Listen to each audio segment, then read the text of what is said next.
23 अक्टूबर 2024 राजस्थान से 188 किलोमीटर दूर जोधपुर में गुलामुद्दीन नाम का एक शख्स अपने घर के ठीक सामने एक जेसीबी बुलाता है और उस जेसीबी से करीब 10 फीट गहरा गड्ढा को खुदवाता है। सुबह सुबह अचानक घर के सामने जेसीबी देख उनके आस पड़ोस के रहने वाले अचानक सोच में पड़ जाते हैं, क्योंकि गुलामुद्दीन अपने घर के ठीक सामने जो गड्ढा खुदवा रहा था उसका कोई सेंस ही नहीं था कि आखिर सुबह सुबह घर के सामने गड्ढा क्यों खोदा जा रहा है। क्योंकि गुलामुद्दीन के घर के सामने का जो एक रास्ता था जिसमें वो गड्ढा खोद रहा था उससे तो लोग आते जाते थे, ऐसे में रास्ते पर कोई गड्ढा भला क्यों खुदवाएगा। जब एक आदमी ने उनसे ये पूछा कि भाई साहब ये आप इतना बड़ा गड्ढा क्यों खुदवा रहे हैं, तो इतना सुनकर गुलामुद्दीन पूछने वाले शख्स पर ही गुस्सा हो जाता है। ऐसे में कोई भी आदमी इस गड्ढे के बारे में कोई इंटरेस्ट नहीं ले रहा था कि गड्ढा क्यों खोदा जा रहा है। समय बीत गया, लगभग 2-3 दिन तक गड्ढा ऐसे ही खुदा रहा। किसी को कुछ पता नहीं इस गड्ढे के बारे में कि आखिर गड्ढा क्यों खोदी जा रही है।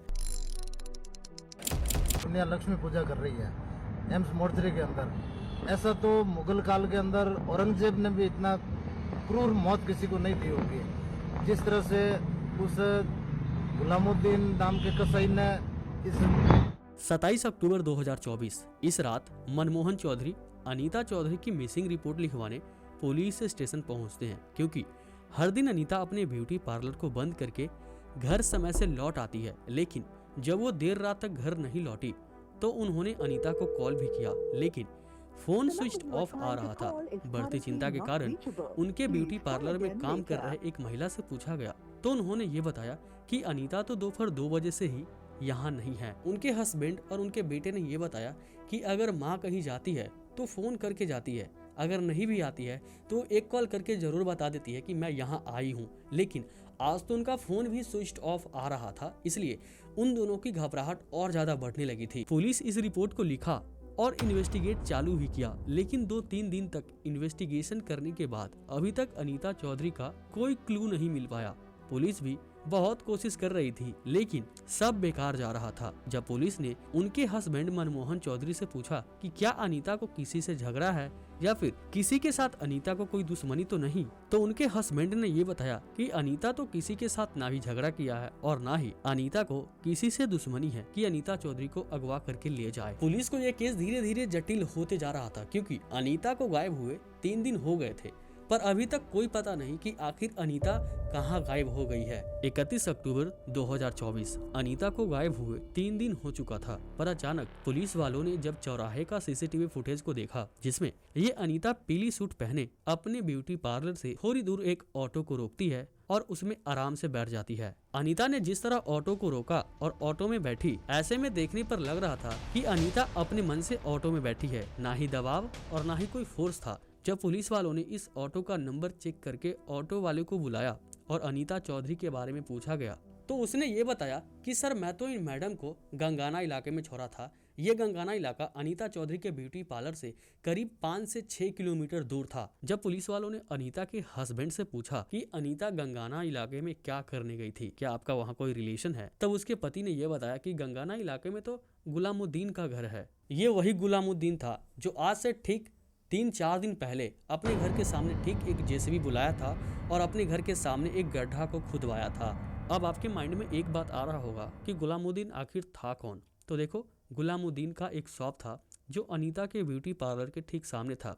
वैसे में अनीता तो ब्यूटी पार्लर का दुकान करती थी, लेकिन ये गुलामुद्दीन का जो शॉप था वो ड्राई क्लीनर्स का था। ऐसे में ड्राई क्लीनर्स और अनीता के ब्यूटी पार्लर से उसको कोई फर्क नहीं पड़ता उनके बिजनेस में या फिर उनके धंधों में कि अड़चन डाल सके। ऐसे में अब हैरानी की बात ये थी कि जब अनीता चौधरी का कॉल रिकॉर्ड चेक किया गया तो उसमें से एक नंबर गुलामुद्दीन का निकला, जिसमें गुलामुद्दीन ने 31 अक्टूबर को अनीता से कुछ बात किया था। पुलिस अब यही शक पर गुलामुद्दीन के घर पहुंचती है, लेकिन गुलामुद्दीन उस दिन अपने घर पर नहीं था और ना ही वो दुकान पर था। इसलिए गुलामुद्दीन के पत्नी आबिदा से जब पूछा गया तो आबिदा का हाव भाव पुलिस को कुछ चेंज लग रहा था और आबिदा कुछ घबराई लग रही थी। इसलिए पुलिस ने जब डरा धमका के आबिदा से पूछा तो आबिदा ने ऐसा सच उगला कि लोगों को विश्वास करना भी मुश्किल हो रहा था कि आबिदा आखिर ऐसे सच कैसे छुपा सकती है। 26 अक्टूबर 2024 गुलामुद्दीन ने अनीता को कॉल किया और कोई बहाना बनाकर अनीता को किसी तरह अपने घर बुलाया, क्योंकि अनीता कुछ रियल एस्टेट की बिजनेस कर रही थी।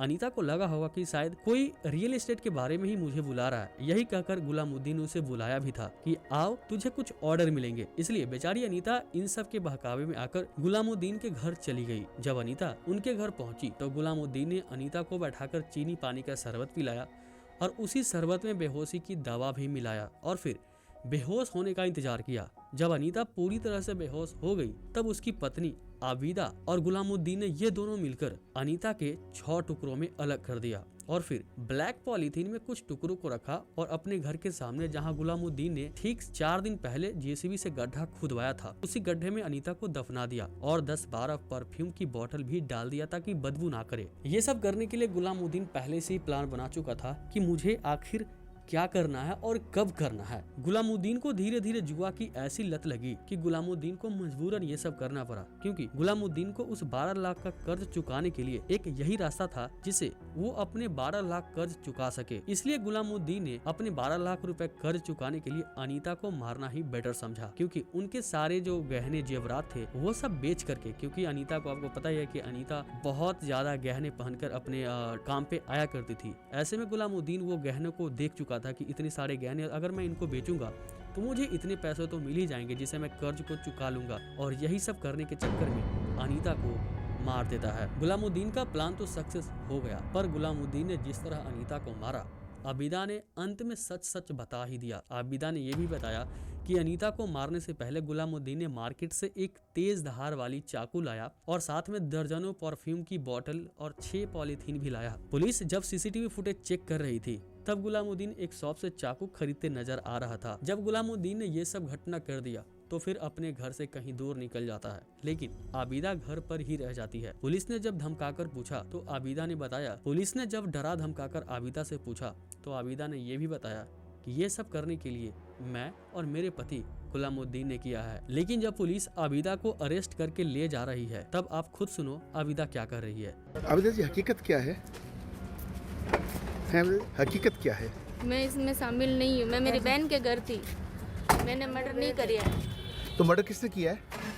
गुलामुद्दीन को पता है, गुलामुद्दीन को पता है। लेकिन क्या हुआ था उस रात? वेल, जिस तरह ये आबिदा और गुलामुद्दीन ने प्लान बनाया सभी लोग हैरान थे, क्योंकि 4 दिन पहले गड्ढा खोद कर रखना और सही मौके का तलाश करना शायद ये किसी से ना हो पाए। जैसे जैसे इस केस के बारे में इन्वेस्टिगेट हो रही है वैसे वैसे और नए नए खुलासे होते जा रहे हैं। अगर और नए नए खुलासे अगर मिलते हैं तो मैं एक और वीडियो जल्द ही बनाऊंगा। मिलते हैं किसी नेक्स्ट वीडियो में, तब तक के लिए जय हिंद, जय भारत।